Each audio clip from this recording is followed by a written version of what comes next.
Halo, salam santun, salam rahayu dimanapun kalian berada. Nah, kali ini saya ingin menjelaskan tentang metode cara menyakiti seseorang. Nah, ini merupakan bukan mengajari, tapi ini adalah sebuah simulasi, sebuah edukasi dan cara penangkalnya, guys. Saya mempunyai jarum pentul di sini, kemudian saya contohkan menggambar sebuah tokoh. Nah, seperti ini, kayak orang-orangan, guys. Nah, di sini kita tulisi apa ya, misalnya matanya. Nah, kemudian ada lagi seperti ini.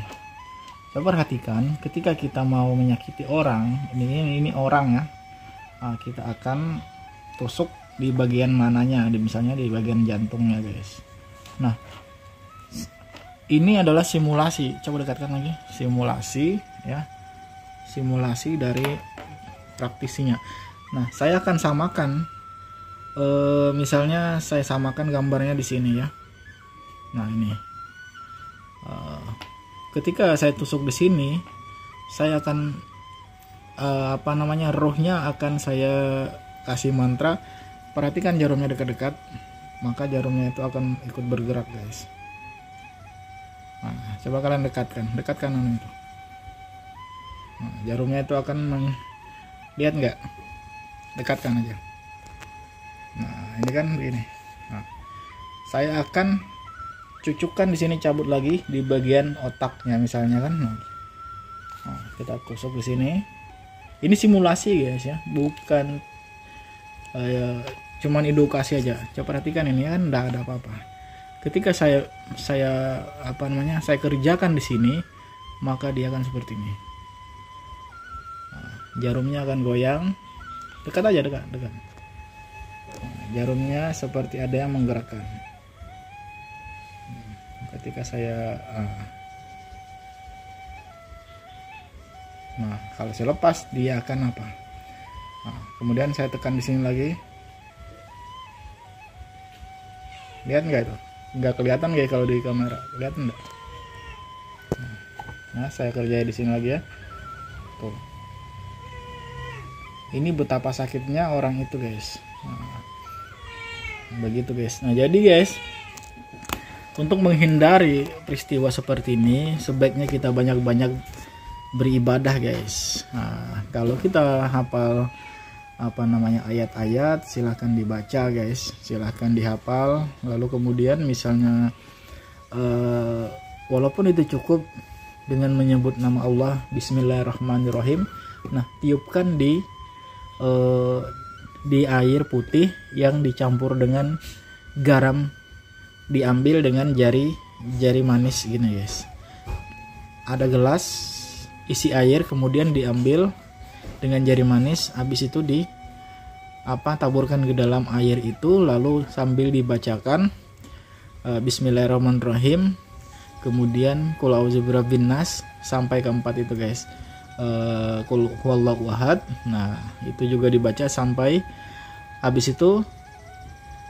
Kalau hafal lagi ayat kursi, ya kita tiupkan ke media gelas itu, lalu kita minum. Nah, kalau kita merasakan ada kejanggalan pada diri, guys.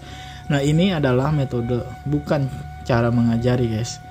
Tapi ini cara supaya mengedukasi. Begini loh caranya, begini loh ininya, gitu loh.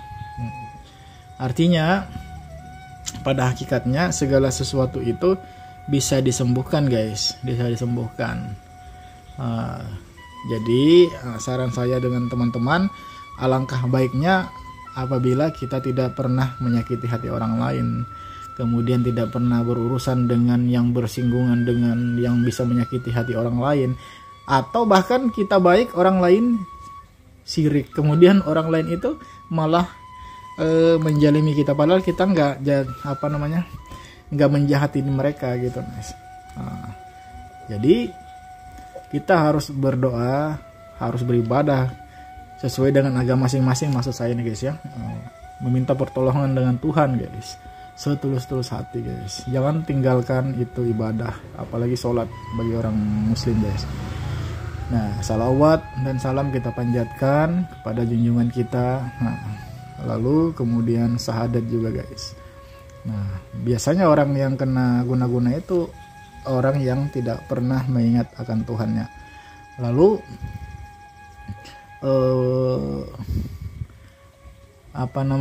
apabila kita merasa ada kejanggalan entah itu yang tadinya sakit betul tiba-tiba diperiksa ke dokter nggak ada penyakitnya, ada hari-hari atau jam-jam tertentu kita sakit gitu, nah langsung lakukan yang tadi guys, ambil air secukupnya, kasih garam dengan jari manis, kemudian diminum dengan membacakan yang tadi guys. Oke guys, salam santun, salam damai, salam rahayu.